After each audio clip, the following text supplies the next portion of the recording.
پیارے آقا صلی اللہ تعالی علیہ وسلم کے پیارے دیوانوں، الحمدللہ ہم سب اہل سنت والجماعت کے فرد ہیں، ہم مومن ہیں۔ آج پوری کائنات میں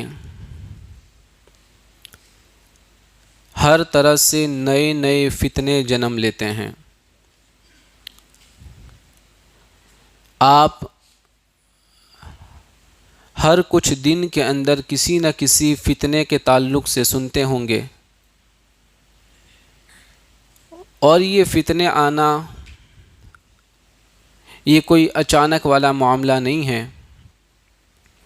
آقا کریم صلی اللہ تعالی علیہ وسلم نے آج سے 1450 سال پہلے ہی سے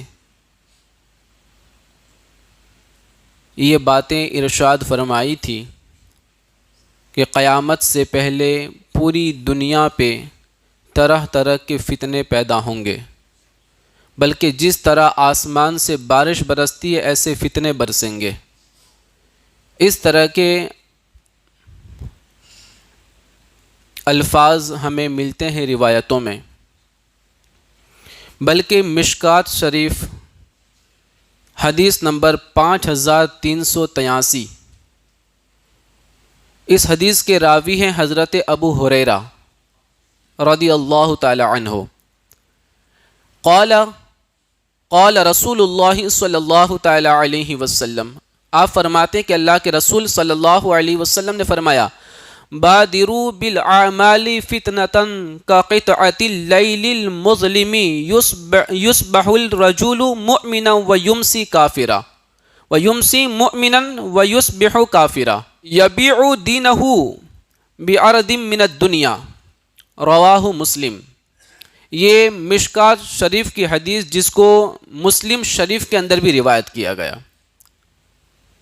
آقا کریم صلی اللہ علیہ وسلم نے فرمایا، ایسے فتنوں کے آنے سے پہلے نیک اعمال کرنے میں جلدی کر لو۔ حضور صلی اللہ علیہ وسلم یہ الفاظ 1450 سال پہلے فرما رہے ہیں کہ فتنوں کے آنے سے پہلے نیک اعمال میں جلدی کرو، اچھے اعمال میں جلدی کرو، جو اندھیری رات کے ٹکڑوں کی طرح ہوں گے، یعنی جو فتنے آئیں گے وہ کالی رات کی طرح ہوں گے۔ کیسے؟ آقا کریم صلی اللہ علیہ وسلم نے فرمایا، آدمی صبح کے وقت مومن ہوگا تو شام کے وقت وہ کافر ہو جائے گا، جبکہ شام کے وقت وہ مومن ہوگا تو صبح کے وقت کافر۔ وہ دنیا کے مال و متاع کے عوض اپنا دین بیچ دے گا۔ یہ فتنہ قرب قیامت، یہ حالات ایسے ہوں گے، یہ میرا آقا صلی اللہ علیہ وسلم کا فرمان۔ آج ایمان پہ قائم رہنا بڑا مشکل ہے، بڑا کٹھن ہے۔ چاروں طرف سے نئے نئے فرقوں کا جنم لینا اور ایمان اور عقیدوں پہ اٹیک کرنا۔ مصطفیٰ کریم کے دیوانوں، قرآن تو ایک ہی ہے، لیکن اسی قرآن کے الگ الگ فرقے کے لوگوں نے الگ الگ ترجمہ کیا۔ آیت تو ایک ہی ہے، ترجمے الگ کیے، اور اس ترجمے کی بنا پر جو اسے پڑھے جاتا ہے اب پھر وہ گمراہی کی دہلیز پہ آ کے کھڑا ہو جاتا ہے۔ تو ہمیں لوگ قرآن بتا کے کہتے قرآن میں ایسا لکھا ہے، تو کیا قرآن ہماری زبان میں کیسا لکھا ہے؟ وہ تو عربی میں تھا، وہ تم نے ایسا الگ ٹرانسلیشن کیا اس کا، اور پھر ہمیں بتا رہے ہو کہ یہ کہہ رہا ہے۔ مصطفیٰ کریم کے دیوانوں، وَوَجَدَكَ ضَالًّا فَهَدَىٰ، قرآن کریم کی یہ آیت کریمہ کسی نے ترجمہ کیا کیا کہ محبوب ہم نے آپ کو گمراہ پایا تو راہ دی، معاذ اللہ۔ نبی پاک صلی اللہ علیہ وسلم کے تعلق سے گمراہ کا لفظ کیا یہاں پہ، قرآن کی ہی آیت تھی لیکن ترجمہ کیا کیا؟ نبی ہم نے آپ کو گمراہ پایا تو راہ دی، راستہ بتایا۔ اور جب امام اہل سنت الشاہ امام احمد رضا نے ترجمہ کیا تو کیا ترجمہ کیا کہا کہ اے محبوب ہم نے آپ کو اپنی محبت میں خود رفتہ پایا تو آپ کو راہ دی، یعنی ہماری محبت میں تمہیں ڈوبا ہوا پایا۔ مصطفیٰ کریم کے دیوانوں یہاں دیکھے تو صحیح ترجمے کتنے غلط ہو رہے دنیا میں۔ قرآن تو ایک ہی ہے لیکن اس کا ٹرانسلیشن الگ کیا جا رہا ہے، اس کو سمجھانے کے لیے الگ الگ زبانوں میں الگ الگ طریقے سے ترجمے کیے گئے، اور اس میں وہ ترجمے جو ہمارے ایمان کو چھیننے کی کوشش کر رہے ہیں۔ تو آقا کریم صلی اللہ علیہ وسلم کا فرمان ذہن میں رکھے، بندہ صبح کو مومن ہوگا تو شام ہوتے ہوتے کافر ہو جائے گا، اور صبح اگر شام کو مومن ہوگا تو صبح ہوتے ہوتے کافر ہو جائے گا۔ کتنا کٹھن ہے اس دور میں ایمان کو بچانا، کتنا مشکل ہے اس دور میں اپنے ایمان کی حفاظت کرنا۔ مصطفیٰ کریم کے دیوانوں، اور آج دنیا میں جو الگ الگ قسم کے فرقے ہیں دنیا میں، خارجی، رافضی، پھر وہابی، دیوبندی، اہل حدیث، جتنے بھی قسم کے الگ الگ فرقے ہیں دنیا میں، ہر فرقہ اپنے آپ کو حق پر کہتا ہے۔ اپنے آپ کو کوئی اپنے آپ کو غلط تھوڑی کہے گا، سب اپنے آپ کو حق پر ہی کہتے ہیں، ٹھیک ہے۔ تو یہ جو فرقوں کا پیدا ہونا یہ بھی اچانک نہیں ہے، یہ بھی غیب کی خبر دینے والے نبی نے پہلے سے بتا دیا تھا، پہلے ہی سے بتا دیا تھا۔ لکھیں، آپ لکھنا ہو تو ترمذی شریف حدیث نمبر 2640، صحاح ستہ کی حدیث ہے نا، ترمذی شریف کی حدیث ہے۔ عن ابی سلمۃ عن ابی ہریرہ ان رسول اللہ صلی اللہ علیہ وسلم قال تفرقت اليہود على 71 او 72 او 72 فرقة والنصارى مثل ذلك وتفترق امتی على 73 فرقة۔ مصطفیٰ کریم کے دیوانوں، یہ حضرت ابو ہریرہ سے روایت ہے، آقا کریم صلی اللہ علیہ وسلم نے فرمایا یہود 71 یا 72 فرقوں میں بٹ گئے۔ کتنے؟ 71 یا 72 فرقوں میں بٹ گئے۔ یہودی 71 یا 72 فرقوں میں بٹ گئے، اور نصرانی بھی اسی طرح بٹ گئے، یعنی ان کے بھی اتنے ہی فرقے ہوئے، وہ اسی طرح بٹ گئے۔ پھر میرے آقا صلی اللہ علیہ وسلم نے فرمایا اور میری امت 73 فرقوں میں بٹے گی۔ کتنے؟ فرمان کس کا ہے؟ حضور کا ہے نا، کسی کو شک ہو سکتا ہے؟ کسی کو ڈاؤٹ نہیں، کیونکہ وما یاتق عن الہوى ان هو الا وحی یوحى، حضور جو بھی فرماتے اپنی مرضی سے نہیں فرماتے، ان کا فرمان اللہ تبارک و تعالیٰ کی وحی ہوا کرتا ہے، رب جو چاہے وہ حضور کا فرمان ہوتا ہے۔ مصطفیٰ کریم پہ دیوانوں، میرے آقا نے فرمایا میری امت 73 فرقوں میں بٹے گی۔ کتنے فرقوں میں؟ 73 فرقوں میں بٹے گی۔ مصطفیٰ کریم کے دیوانوں، ترمذی شریف کی 2641 نمبر کی حدیث، اس کی بعد والی حدیث، اس کے اندر آگے کے الفاظ یوں ہیں کہ صحابہ کرام نے عرض کیا یا رسول اللہ صلی اللہ تعالی علیہ وسلم، جب حضور نے فرمایا کہ میری امت 73 فرقوں میں بٹے گی، اس میں سے 72 جہنم میں جائیں گے، ایک فرقہ جنت میں جائے گا۔ بلند آواز سے کہیں گے؟ کس نے کہا؟ نبی پاک نے فرمایا نا، 72 کہاں جائیں گے؟ جہنم میں، اور ایک جنت میں۔ تو اپنے آپ کو جنتی کہتے ہو یا جہنمی؟ جنتی کہیں گے نا۔ تو پھر جب خود کو جنتی مانو گے تو دوسرے کو جہنمی ماننا پڑے گا۔ یہ حضور کا فرمان ہے، خود کو جنتی مانو گے تو دوسرے کو جہنمی ماننا پڑے گا، دوسرے فرقے کو جہنمی ماننا پڑے گا۔ کیوں ماننا پڑے گا؟ کیونکہ فرمان حضور کا ہے، 72 جہنم میں جائیں گے، ایک ہی فرقہ جنت میں جانے والا ہے نا، ایک ہی جنت میں جانے والا ہے۔ تو صحابہ کرام نے عرض کیا حضور وہ ایک فرقہ ہوگا کون؟ وہ کون ہوگا؟ تو میرے آقا نے فرمایا جو میرے اور میرے صحابہ کے نقش قدم پر چلنے والا ہوگا، جو میرے راہ پہ چلنے والا ہوگا، میرے صحابہ کے طریقے پر چلنے والا ہوگا، وہی فرقہ جنتی فرقہ ہے۔ اب مصطفیٰ کریم کے دیوانوں، دنیا میں جتنے بھی نئے فرقے آ رہے ہیں سارے اپنے آپ کو جنتی کہہ رہے ہیں، کہہ رہے کہ نہیں کہہ رہے؟ کوئی اپنے آپ کو غلط تو بتائے گا نہیں، سب اپنے آپ کو سچا بتا رہے ہیں. اور مصطفیٰ کریم کے دیوانوں، اپنے اپنے حق ہونے کی دلیلیں بھی دے رہے ہیں وہ لوگ. بے شمار دنیا میں فرقے ہیں، 73 ہونے ہی ہے قیامت تک، اس میں کوئی شک نہیں، کیونکہ فرمان مصطفیٰ کا ہے نا. 72 جہنمی ہے، اس میں کوئی شک نہیں، کیونکہ فرمان مصطفیٰ کا ہے. ان میں ایک فرقہ جنتی ہے، کوئی شک نہیں، فرمان مصطفیٰ کا ہے. اور میں نے باقاعدہ کتاب اور اس کا حوالہ دیا ہے، اور عربی عبارت کو بھی پڑھا ہے نا. عربی عبارت جو حضور نے فرمایا میں نے وہ پڑھ کے سنایا آپ کو. مصطفیٰ کریم کے دیوانوں، آج دنیا میں بہت سارے فرقے ہیں. آپ ایک فرقہ دیکھیں تو قادیانی. کون ہے؟ قادیانی.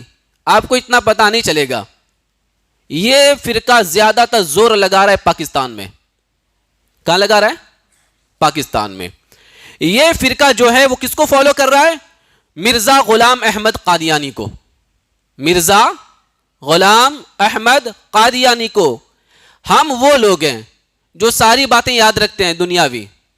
پہلا پلین کس نے بنایا، پہلا موبائل کس نے بنایا، پہلی گھڑی کس نے بنائی، ہم سب یاد رکھتے ہیں. مصطفیٰ کریم کے دیوانوں، حالانکہ وہ ہمارے ایمان کا حصہ نہیں ہے، وہ دین کا حصہ نہیں ہے، ہمیں یہ چیزیں یاد رکھنی ہے کیونکہ اس پر ہمارا ایمان ہے. کیا ہے؟ اس پر ہمارا ایمان ہے، یہ چیزیں یاد رکھنی ہے. مرزا غلام احمد قادیانی یہ وہ شخص ہے جس نے اپنے آپ کو نبی کہا. اللہ اکبر. کیا کہا؟ میں نبی ہوں. اپنے نبی ہونے کا اس نے اعلان کیا، اور صرف نبی ہونے کا ہی اعلان نہیں کیا، اس نے حضرت عیسیٰ علیہ السلام اور حضرت مریم رضی اللہ تعالی عنہا کو بھی برا بلا کہا، ان کی بھی سخت گستاخی کی، اس نے بے باکی کے ساتھ گستاخی کی اس نے. مصطفیٰ کریم کے دیوانوں، تو جو ہمارے نبی کے بعد نبی ہونے کا دعویٰ کرے، دعویٰ تو بڑی دور، اگر نئے نبی ہونے کا امکان بھی کرے کہ ہو سکتا ہے یہ بھی مانے، وہ بھی کافر، کیونکہ ہمارے نبی آخری نبی ہیں. ہمارے نبی آخری نبی ہے، اب نیا کوئی نبی آنے والا نہیں ہے. حضرت عیسیٰ قیامت سے 40 سال پہلے آئیں گے ضرور، وہ نئے نہیں ہیں، وہ پرانے نبی ہیں، ہے نا. وہ پہلے آ چکے ہیں، ابھی آسمانوں پہ ہیں، وہ پھر دنیا میں آنے والے ہیں. اور جب وہ آئیں گے تو اپنی شریعت پہ نہیں چلیں گے، وہ اپنی شریعت پہ عمل نہیں کریں گے، وہ شریعت محمدیہ پہ عمل کرنے والے ہوں گے. تو مصطفیٰ کریم کے دیوانوں، نیا کوئی نبی آنے والا نہیں ہے، اگر کوئی مانے تو وہ کافر. تو یہ قادیانی جو فرقہ ہے وہ کافر ہے. مانیں گے کہ نہیں؟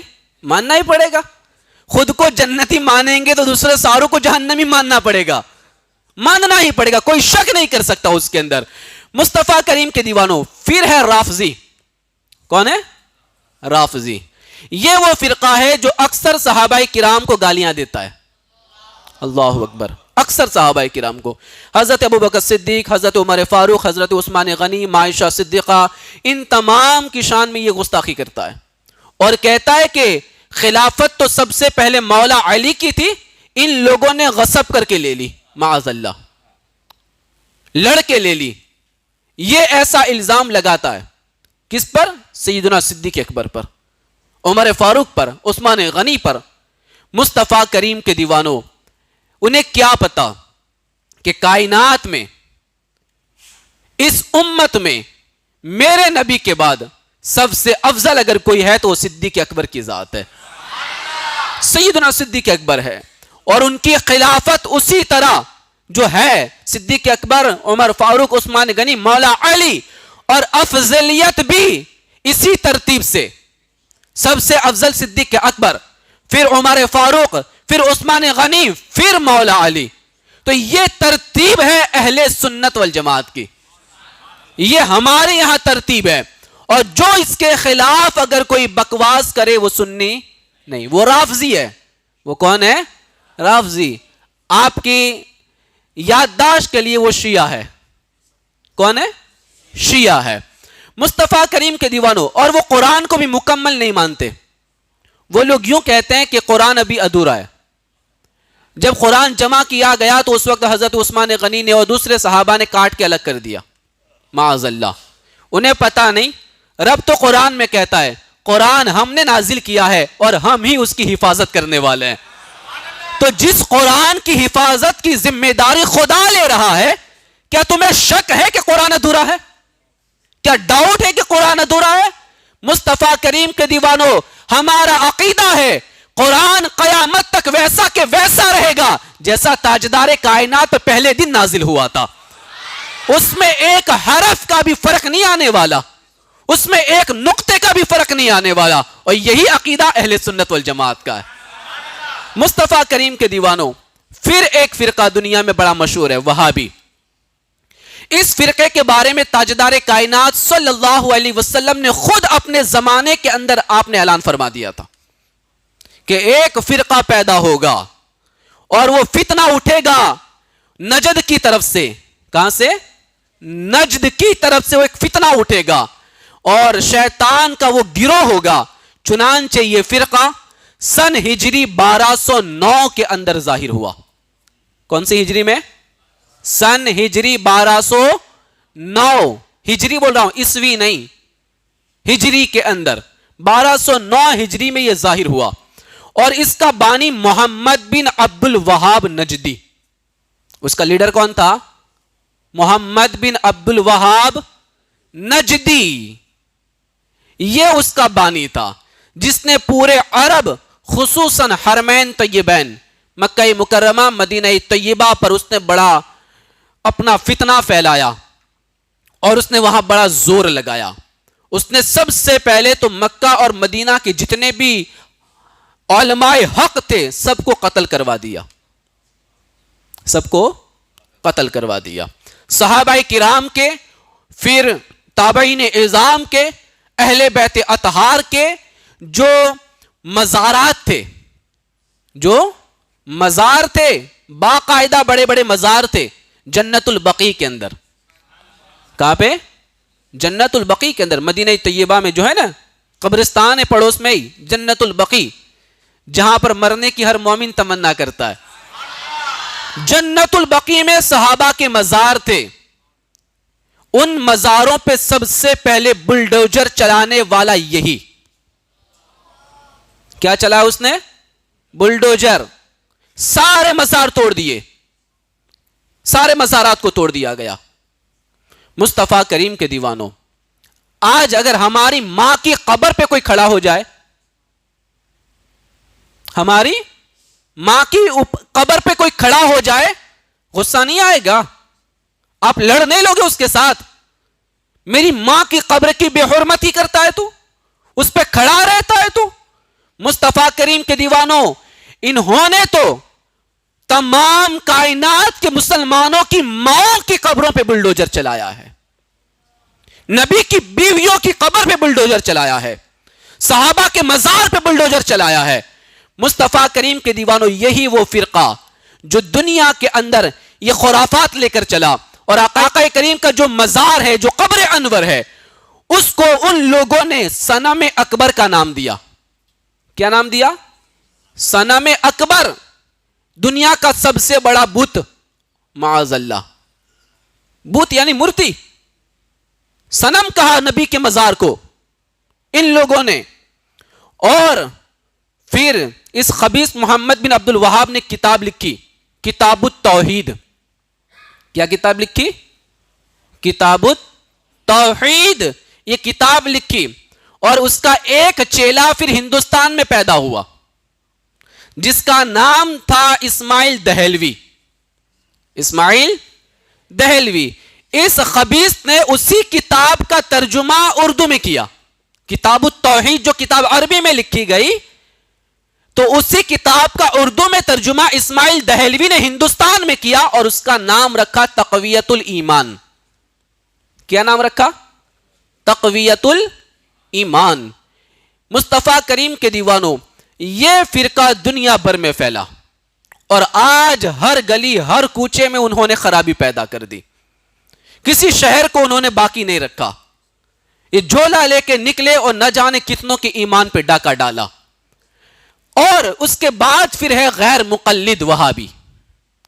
غیر مقلد وہابی، وہ بھی وہابیوں کی قسم میں سے، ان کے عقائد بھی سیم ہی ہیں، لیکن جو غیر مقلد ہے وہ کسی کی تقلید نہیں کرتے. یعنی ہم امام اعظم ابو حنیفہ کو فالو کرتے ہیں نا، دنیا میں کچھ لوگ امام شافعی کو فالو کرتے ہیں، امام احمد بن حنبل کو فالو کرتے ہیں، امام مالک کو فالو کرتے ہیں. یہ بدمعاش فرقہ کہتا ہے کہ ہم کسی کو فالو نہیں کریں گے، ہم کسی کو فالو نہیں کریں گے. بلکہ یہ تو اتنے بدمعاش ہیں کہ وہ یوں کہتے ہیں کہ معاذ اللہ امام اعظم ابو حنیفہ کو 3 ہی حدیث آتی تھی. کتنی؟ 3 حدیث آتی تھی. کون امام اعظم ابو حنیفہ؟ کہ حدیث کی روشنی میں اگر ان کی ذات کو دیکھا جائے تو میرے آقا نے فرمایا اگر علم سریا تک بھی پہنچ جائے گا تو فارس کا ایک شخص اسے پالے گا. وہ امام اعظم ابو حنیفہ جن کے شاگردوں کو ہزاروں حدیثیں یاد ہیں، جن کے سٹوڈنٹس کو لاکھوں حدیثیں یاد ہیں، اور یہ بدمعاش کہتے ہیں کہ ان کو 3 حدیثیں آتی تھی. ارے یار اس سے زیادہ حدیثیں تو ہمارے مکتب کے بچوں کو یاد ہوتی ہے، ہمارے مکتب کے بچوں کو یاد ہوتی ہے. مصطفیٰ کریم کے دیوانوں، یہ ایسے گندے فرقے دنیا میں جنم لے رہے ہیں، اور یہ کتنے ہیں؟ ابھی تو کافی ہیں، اور قیامت تک یہ ہوں گے کتنے ہوں گے؟ 73 ہوں گے، اور ان 73 میں ایک ہی جنتی ہے. اور الحمدللہ جس اعتبار سے قرآن ہے، جس اعتبار سے حدیث مصطفیٰ ہے، اسی کے مطابق اگر کوئی فرقہ عمل کرتا ہے تو اہل سنت والجماعت ہے. ہم قرآن و احادیث پہ صحیح سے عمل کرنے والے ہیں، اس کے اندر کسی قسم کا نقص نہیں نکالتے. ہم کسی صحابی کی شان کو گھٹاتے نہیں، ہم اہل بیت اطہار کی شان میں گستاخی نہیں کرتے، ہم کسی بھی ولی کو برا بلا نہیں کہتے، ہم اللہ کے ہر نیک بندے کی تعظیم کرتے ہیں. یہ ہمارا فرقہ ہے. مصطفیٰ کریم کے دیوانوں، اب میں کچھ باتیں آپ کو سنانا چاہتا ہوں، کیونکہ ہماری ٹکر میں ابھی سب سے بڑا فرقہ اگر کوئی ہے تو وہ دیوبندی ہے. یاد رکھیں، ایمان مکمل کب ہوتا ہے پتہ ہے؟ کب؟ اسلام کب مکمل ہوتا ہے؟ 4 چیزیں چاہیے: عقائد، اعمال، معاملات اور اخلاقیات، ہے نا؟ تو سب سے پہلا عقیدہ ٹھیک ہونا چاہیے. کیا ٹھیک ہونا چاہیے؟ عقیدہ، ہمارا نظریہ، ہماری سوچ، ہماری فکر. جب یہ ٹھیک ہوگی اور پھر عبادت کریں گے تو ہر عبادت قابل قبول ہو جائے گی. پہلے سوچ بالکل کلیئر کرنی ہوگی، ہمیں ڈاؤٹ نہیں ہونا چاہیے اپنے دماغ کے اندر کسی بھی اعتبار سے.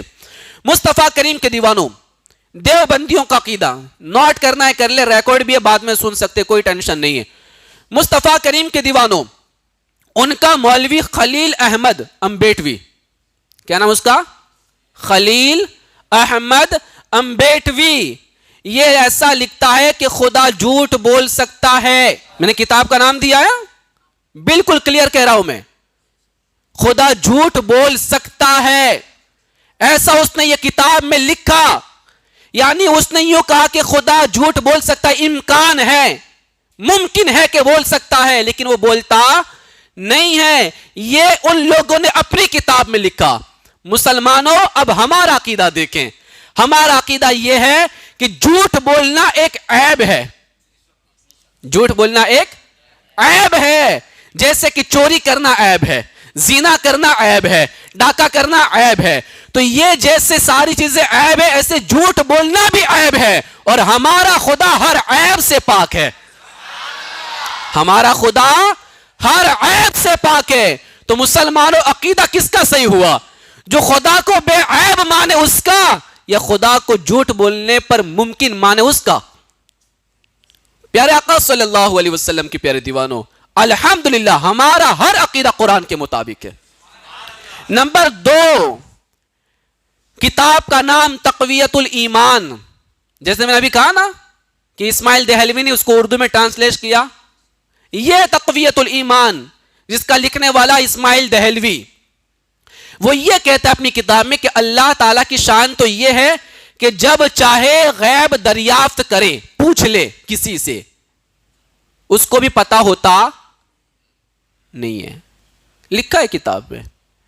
کسی ولی، کسی نبی، کسی جن، کسی فرشتہ، کسی بھوت کو اللہ تعالیٰ نے یہ طاقت نہیں بخشی. اس نے یہ کہا. ہمارا عقیدہ یہ ہے کہ خدا پاک ہر وقت عالم الغیب ہے. اللہ ہر وقت عالم الغیب ہے. ہمارے دل میں پیدا ہونے والے وسوسوں کو بھی میرا خدا جان لیتا ہے نا. سب جانتا ہے, کوئی چیز چھپی نہیں ہے. اور یہ کہتا ہے کہ خدا کو پہلے پتا نہیں ہوتا, اللہ کسی سے پوچھتا ہے تو پتا ہوتا ہے. معاذ اللہ. کتنا گندا عقیدہ, یہ کتنا گندا عقیدہ ہے ان کا. مصطفیٰ کریم کے دیوانوں, پھر تیسرا انہوں نے کیا کہا کہ خدا تعالیٰ کو جگہ اور زمانہ اور ترکیب اور ماہیت سے پاک ماننا یہ بدعت ہے. یعنی وہ یوں کہتے ہیں کہ اللہ تعالیٰ کسی جگہ کے اندر ہے, کسی جگہ میں ہے, اس کے لیے کوئی زمانہ بھی ہے, ٹائم بھی ہے, اور وہ کسی صورت میں ہے, ماہیت میں ہے, وہ ترکیب سے ہے, بنا ہوا ہے کسی طرح. یہ وہ لوگ مانتے ہیں. اور ہمارا عقیدہ کیا ہے؟ خدا تبارک و تعالی جگہ سے, زمانہ سے, ترکیب سے, ماہیت سے بالکل پاک ہے. بالکل وہ پاک ہے. وہ کیسا ہے کوئی نہیں جانتا. کیسا ہے کوئی نہیں جانتا. اس کے لیے کہاں ہے, یعنی کس جگہ پر ہے, یہ بھی نہیں کہہ سکتے. خدا کا جلوہ ہر جا موجود. خدا کا جلوہ کہہ رہا ہوں میں, خدا نہیں. کیونکہ خدا کو اگر میں یوں کہوں کہ خدا یہاں موجود, تو یہ نہیں ہو سکتا. خدا زمین پر, یہ صحیح نہیں ہے. خدا آسمانوں پر, یہ بھی صحیح نہیں ہے. کیونکہ جس جگہ پہ ہوگا تو جگہ بڑی ہوگی, خدا چھوٹا ہوگا. یہ ہو جائے گا نا. اگر کوئی چیز آپ کہیں پہ رکھنا چاہو تو جگہ بڑی ہوگی تبھی تو وہ چیز رکھ پاؤ گے. تو اگر ہم خدا کو کسی جگہ میں فٹ کریں تو جگہ بڑی, خدا معاذ اللہ چھوٹا ہو جائے؟ نہیں. خدا ہے, کیسا ہے, کہاں ہے, اس پر ہم بحث نہیں کریں گے. اللہ موجود ہے. کیا کہیں گے؟ اللہ موجود ہے, یہ کہیں گے ہم. اس کا جلوہ ہر جا موجود ہے, ہر جگہ موجود ہے. لیکن خدا کے لیے کوئی جگہ متعین نہیں ہے. خدا کیسی شکل والا ہے وہ بھی متعین نہیں کر سکتے. اللہ ہاتھ, پیر, ناک, کان, زبان سب سے پاک ہے. یہ تو ہمارے لیے ہے کہ آنکھ ہوگی تو دیکھیں گے, ہاتھ ہوگے تو پکڑیں گے. خدا کے لیے کسی چیز کی ضرورت نہیں ہے. وہ کہتا ہے کن تو ہو جاتا ہے, کن تو ہو جاتا ہے. اس کے لیے کسی چیز کی ضرورت نہیں ہے. وہ جسم سے پاک ہے, اس کی کوئی باڈی نہیں ہے, اس کا کوئی جسم نہیں ہے. یہ ہمارا عقیدہ ہے, ٹھیک ہے. اور کوئی خدا کو جسم والا مانے وہ کافر, وہ کافر. مصطفیٰ کریم کے دیوانوں, اور دیکھیں مولوی حسین علی صاحب, انہوں نے بھی لکھا. کیا لکھا وہ؟ یہ بھی وہابیوں کے بہت بڑے مولوی گزرے. انہوں نے کہا کہ خدا تعالیٰ کو بندوں کے کاموں کی پہلے سے خبر نہیں ہوتی ہے. جب بندے کرتے ہیں اچھے یا برے کام تب پھر خدا کو معلوم ہوتا ہے. کتنی بڑی گستاخی ہے. اور ہمارے مسلمان بھائی ان کے ساتھ بیٹھتے ہیں, کھاتے ہیں, پیتے ہیں, سب کچھ کرتے ہیں, ہے نا. کتنی بڑی گستاخی. خدا کو پتا نہیں ہوتا, آپ کرتے ہو بعد میں پتا چلتا ہے. یہ صحیح ہے؟ غلط, بالکل غلط. ہمارا عقیدہ ہے اللہ تعالی ہمیشہ سے ہر چیز کو جاننے والا ہے. اللہ نے کائنات کو بنایا بھی نہیں تھا, اس وقت سے اللہ تعالیٰ قیامت کے حالات کو جانتا ہے, سب کچھ جانتا ہے, کیا ہوگا سب جانتا ہے. اللہ تعالیٰ سے کوئی بھی چیز چھپی ہوئی نہیں ہے, کوئی بھی چیز چھپی نہیں ہے. مصطفیٰ کریم کے دیوانوں, اور پھر ان کا پانچواں عقیدہ کیا کہا؟ خاتم النبیین کے معنی یہ سمجھنا غلط ہے کہ حضور آخری نبی ہیں, لیکن یہ معنی ہے کہ آپ اصلی نبی ہیں, باقی عارضی. لہذا اگر نبی پاک کے بعد کوئی آ جاوے تو نبی پاک کی خاتمیت پہ کوئی فرق نہیں پڑے گا. یہ کس نے کہا؟ مولوی قاسم نانوتوی نے, جس نے یو پی کے اندر مدرسے دیوبند کی بنیاد رکھی. یہ بدماش یوں کہتا ہے کہ نبی آخری نبی ہے، اس کا کوئی یہ مطلب نہیں ہے جو ہم لیتے ہیں، نبی تو آ سکتا ہے، امکان رکھا اس نے، یہ تو عارضی بات کہی اس نے. اور ہمارا عقیدہ ہے کہ ہمارے نبی آخری نبی ہے، اب کوئی نیا نبی آ سکتا نہیں ہے، آخری نبی ہمارے نبی ہے. ان کے یہاں دروازہ کھلا ہے، ابھی کوئی بھی آ جائے، ہمارے یہاں کوئی آنے والا نہیں ہے، ہمارے نبی آخری نبی ہے. یہ ہمارا عقیدہ ہے. جس طرح صبح میں کھانا یاد رہتا ہے نا، اسی طرح یہ عقیدہ بھی یاد رہنا چاہیے.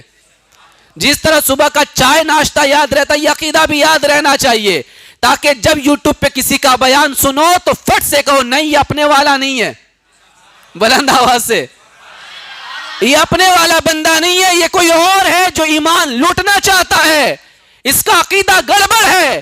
مصطفیٰ کریم کے دیوانوں، اعمال اپنا عقیدہ ٹھیک کرنا پڑے گا. اور دیکھیں مولوی قاسم نانوتوی مدرسے دیوبند کا بانی، اس نے اپنی کتاب میں کیا لکھا؟ تحذیر الناس کتاب کا نام. کیا لکھتا ہے؟ اعمال کرنے میں بظاہر امتی نبی کے برابر ہو جاتا ہے، یعنی یہ امتی بھی نبی کے برابر عمل میں بن جاتا ہے. یہ اس نے لکھا، میں نے پڑھ کے سنایا. اور آگے کیا کہتا ہے؟ برابر ہی نہیں ہوتا، کبھی کبھی تو نبی سے بھی بڑھ جاتا ہے. کتاب کا نام دیا ہے، آپ پڑھ سکتے ہیں، انٹرنیٹ میں موجود ہے. مصطفیٰ کریم کے دیوانوں، یہ امتی کو اعمال میں نبی سے برابر بھی کر رہے ہیں اور کبھی تو بڑھا بھی رہے، بڑھ بھی سکتا ہے. ہمارا عقیدہ ہے، ہمارا عقیدہ ہے نبی تو بڑی دور کی بات ہے، غیر صحابی صحابی کے مرتبے تک بھی نہیں پہنچ سکتا ہے، غیر صحابی صحابی کے برابر بھی نہیں ہو سکتا، نبی تو بڑی دور کی بات ہے. بلکہ حدیث مبارکہ میں ہے، میرے آقا فرماتے ہیں میرے صحابی کا مٹھی بھر جو خیرات کرنا، مٹھی بھر جو خیرات کرنا، غیر صحابی کا پہاڑ کے برابر سونا خیرات کرنے سے بھی افضل ہے.